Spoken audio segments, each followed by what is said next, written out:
All right, good morning again. Boy, I can't wait for Perry to come back, huh? You guys with me? Yeah, I never thought I'd miss Perry as much as I miss Perry right now. The overnight millionaires. How many of you have ever dreamed of striking it rich and becoming an overnight millionaire? How many of you have had that dream become a reality? Oh man, not as many hands went up that time. That's a disappointment, huh?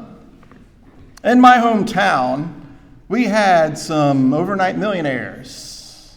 And unfortunately, had my parents been here, they also would have went, because they weren't one of them.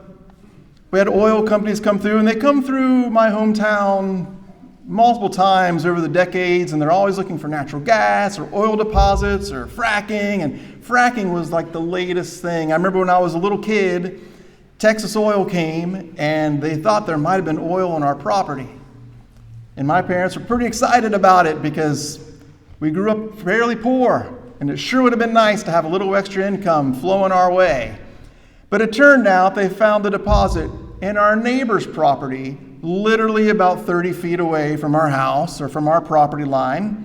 But they did have to pay us to bring their equipment to dig the hole in the ground where they could put it. So that was good. They did pay us for that. But no millionaire overnight there. And most recently, fracking has been the big thing. About 5-6 years ago, they went through, and a lot of people in my hometown went from nothing to millions. Because the property they owned just happened to have exactly what they were looking for. And they were paying, I would say top dollar, but I don't trust them that much. They were paying a pretty penny, probably not top dollar, but a pretty penny, to the owners of those properties to mine the coal and shale out of their ground. And overnight, they went from working at a grocery store to having millions in their bank account. And again, my parents were not one of those people.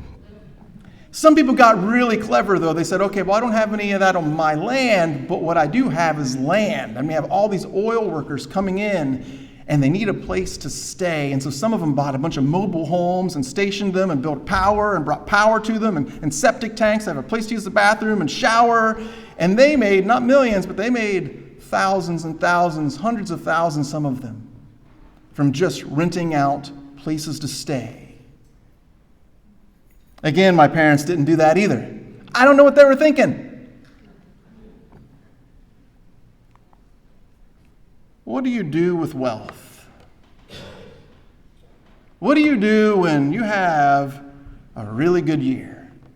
Things just go better for you than you ever expected. You have more money than you expected. You're more prosperous than you ever expected you would be. And you're kind of not ready for it.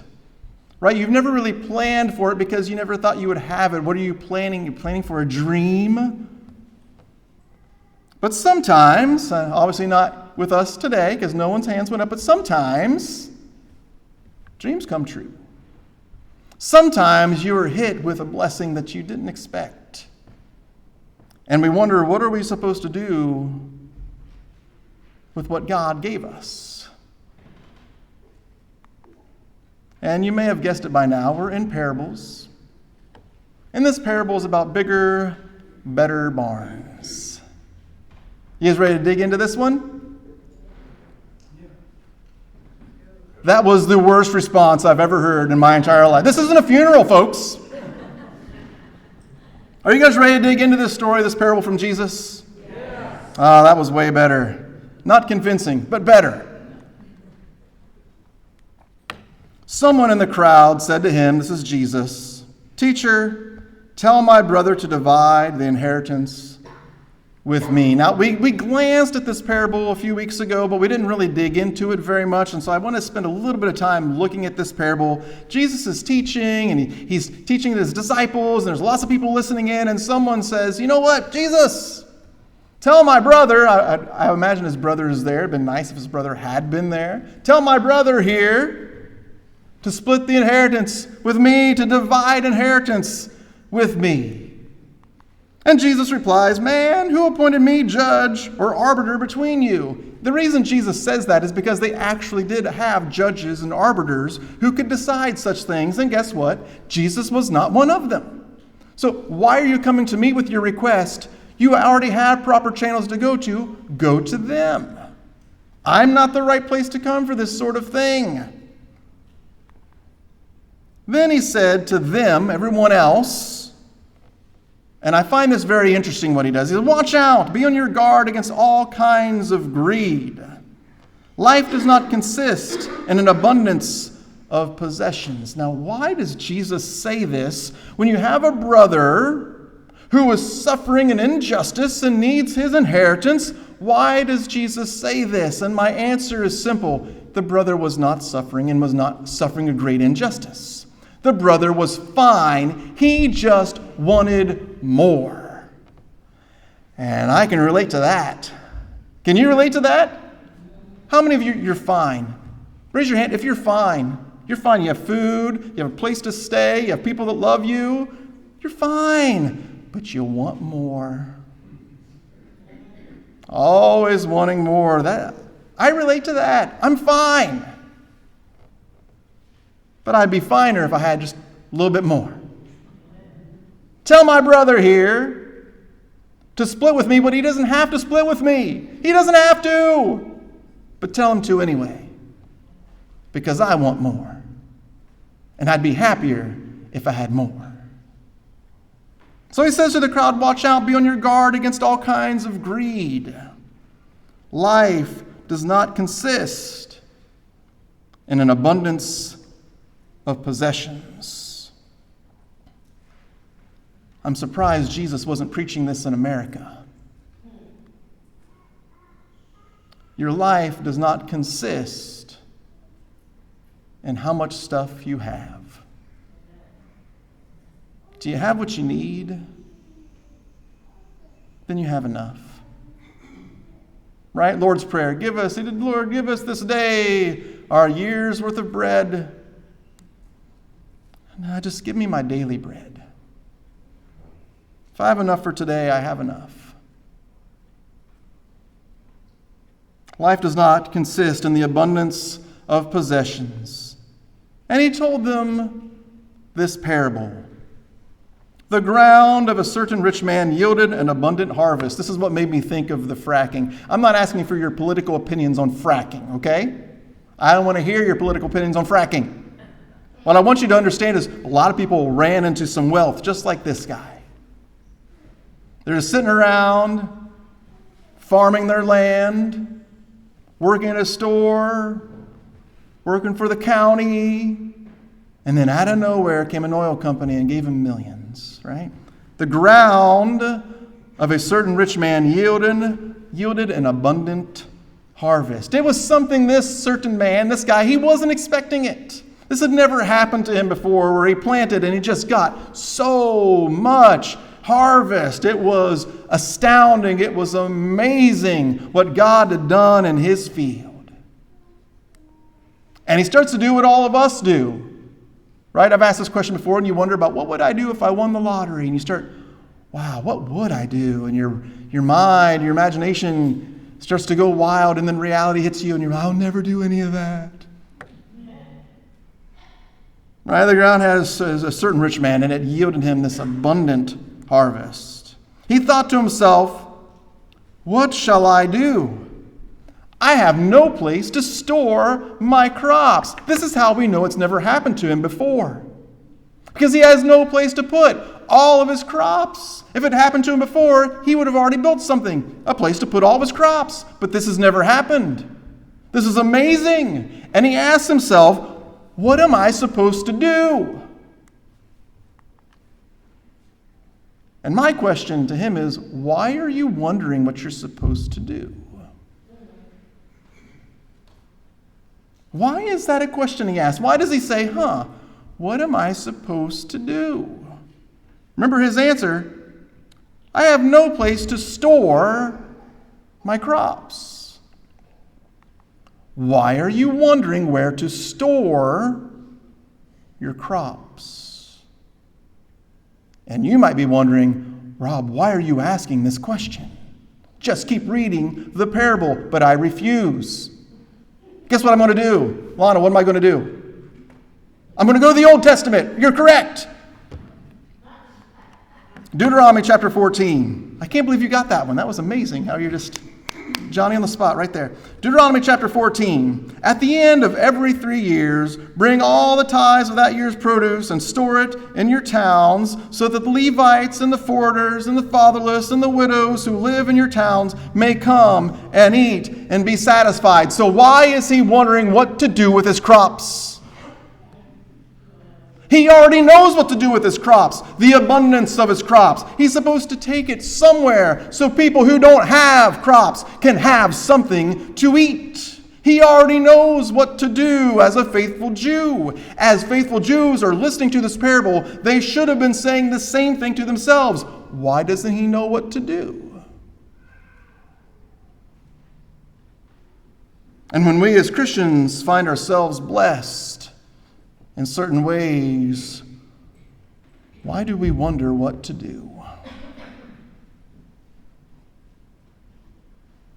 I retired. I have all this extra time on my hands. What am I supposed to do?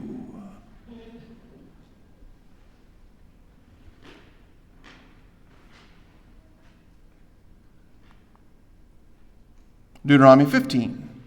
If anyone is poor among you, your fellow Israelites, and any of the towns of the land that the Lord your God is giving you, do not be hard-hearted or tight-fisted toward them. Y no seas codo, right? No seas codo. For those of you who don't speak Spanish, I just said, don't be tight-fisted toward them. If there's someone that's poor among you, don't look at them with disdain and refuse to help. Help them. Give generously to them, and do so without a grudging heart. Then, because of this, the Lord your God will bless you in all your work and in everything you put your hand to. Why does he wonder what to do? He already knows what to do. Just like us. The problem is he doesn't want to do it. Leviticus chapter 23. When you reap the harvest of your land, do not reap to the edges of your field or gather the gleanings of your harvest. The gleanings are kind of what's left behind when you gather. Some stuff falls on the ground. Don't gather that up too. Leave some behind, and whatever falls on the ground, leave that too. Leave them for the poor and the foreigner residing among you. I am the Lord your God. He already knows what to do. It's not what he's going to do. Spoiler alert for those of you who don't know the parable. This isn't what he's going to do, but it is what he's supposed to do. One way or another, he's supposed to leave it for the poor. One way or another. Just like Boaz did for Ruth. Whatever Boaz does for Ruth is what we're supposed to do for one another. We're supposed to be that for one another. Back to the parable. Then he said, this is the farmer who had the crop that was more than he ever imagined or dreamed of, and he was amazed by it. Then he said, this is what I'll do. And I almost changed this verse to make it sound like he did what he was supposed to do. This is what I'll do. I'll build storehouses for the poor. They can come and gather as much as they... No, that's not what he does, right? I will tear down my barns and build bigger ones, better ones. He's going to build back better. I'm going to tear down my barns and build bigger ones, and there I will store my surplus grain for the poor and the needy and the widow and the Levite. That's what I'm going to do. No, I'll say to myself, you have plenty of grain. I don't know if you ever talk to yourself, but he does. I'll say to myself, in the second person, you have plenty of grain, laid up for many years. Take life easy. Eat, drink, and be merry. That's what I'll do. I have been blessed abundantly, and I am just going to store that up the rest of my days. Not a care in the world. Sounds nice, right? Wow, that doesn't sound half bad. But what about everybody else? Well, it's my field, it's my crops, those are my barns. But are they? Are they really? Or did God cause a growth of your harvest? Or did God let you live on a land that produced such a harvest? Or did God bless your 401k beyond your imagination? Was it God that did those things? Maybe those aren't our barns. And maybe that's not our crop. Perhaps it's just on loan to us for as long as we have breath in our lungs. But God said to him, "You fool." Now, when God's talking to you, this is not exactly how you want God to address you. You fool! I mean, I know I am in comparison, right? I know I am, but please refrain from calling me that. You fool! This very night your life will be demanded from you. Then who will get what you have prepared for yourself? You don't get to take it with you, and you don't know when you're going to go. So why are you making all these grandiose plans about how you're going to live in the lap of luxury and never work again a day in your life, and you're just going to sit there and, just soak it in? This is why I said I can't believe Jesus wasn't preaching to America, because what I just described is what almost all of us are working for. But as I told my wife, I can't imagine not working. I can't imagine it. I feel like I'm probably going to work until I'm dead, and that's fine with me. Hopefully I get to do it doing something I like to do.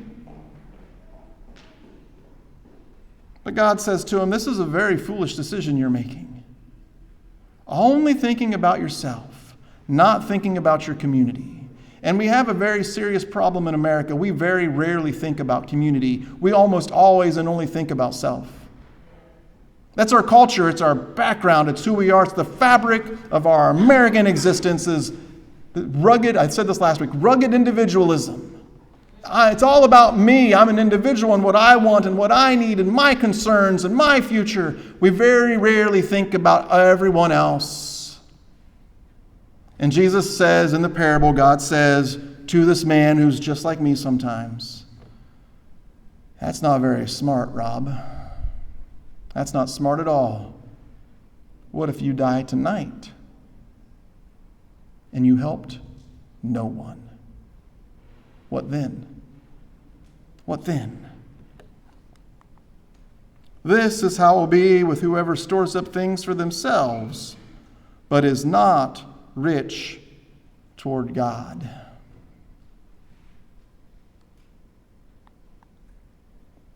So what does it mean to be rich toward God? You thought I was finished. And you're like, wow, he's already done. Sorry, folks. What does it mean to be rich towards God? How can you be rich towards God? Does God need anything that you have? No, he gave you everything you have. He doesn't need it. If God needed it, he's not God. God doesn't need what you have, so how are you supposed to be rich toward God? The answer is very simple. Be rich towards others, and then you're rich towards God. That's it. Remember last week I had that complicated math equation up on the board with statistical analysis and all that stuff on there, and I was like, it's not complicated. How do I be rich towards God? I be rich towards his image. Who's his image? Everyone around me. Rich towards God. In Matthew chapter 25, Jesus says this, and we actually are close to the end. When the Son of Man comes in his glory and all the angels with him, he will sit on his glorious throne. All the nations will be gathered before him, and he will separate the people one from another as a shepherd separates the sheep from the goats. He will put the sheep on his right and the goats on his left. Then the king will say to those on his right, "Come, you are blessed by my Father. Take your inheritance, the kingdom prepared for you since the creation of the world. For I was hungry, and you gave me something to eat. unlike the man in our parable, who had plenty to give, but did not give. The king, now get this, the king says to them, I was hungry, and you gave me something to eat. I was thirsty, and you gave me something to drink. I was a stranger, and you invited me in. I needed clothes, and you clothed me. I was sick, and you looked after me. I was in prison, and you came to visit me. You would remember if you came to a king and did all that, right? If you went to a king, and you gave him clothes, and food, and shelter, and warmth, and love, and care, you would remember doing that for a king, correct? So they ask the obvious question, when? So then the righteous, back to that theme of righteousness again, then the righteous will answer him, Lord, when did we see you hungry? To the king, when did we see you hungry? I would have remembered seeing a king hungry. When did we see you hungry and fed you? Or when did we see you thirsty and give you something to drink? When did we see you a stranger? When did we not even recognize you and invite you in? Or when did we see you needing clothes and we gave you clothing? When? When did we see you sick or in prison and go to visit you? When did this happen? You said we did all that, but I don't know when I did that for you. You already have everything you need. You've never been in prison. When did any of you ever do this for God? That's a better way to ask the question, right? When did you ever see God in prison and you went and visited him in prison? When did you ever see God naked and in need of clothing and you gave him clothing? When? Their question's an obvious question. We don't have any memory of this. The king will reply, truly I tell you, whatever you did for one of the least of these, brothers and sisters, you did for me. Whatever you did for one another, you did for me.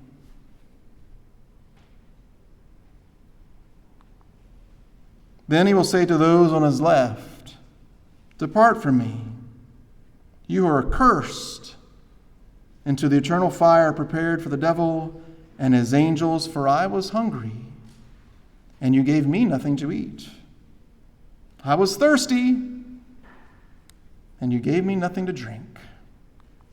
I was a stranger, and you did not invite me in. I needed clothes, and you did not clothe me. I was sick and in prison, and you did not look after me. And they will ask the same obvious question. Lord, when? When did we see you hungry or thirsty or a stranger or needing clothes or sick or in prison? When did we see all that and we didn't do anything? When? He will reply, truly I tell you, whatever you did not do for one of the least of these, you did not do for me. And here's a really scary verse, if it hasn't gotten scary enough already. Then they will go away to eternal punishment, but the righteous to eternal life. How do we know we're part of the righteous and not the wicked? Guess what? It's not because you believe all the right things.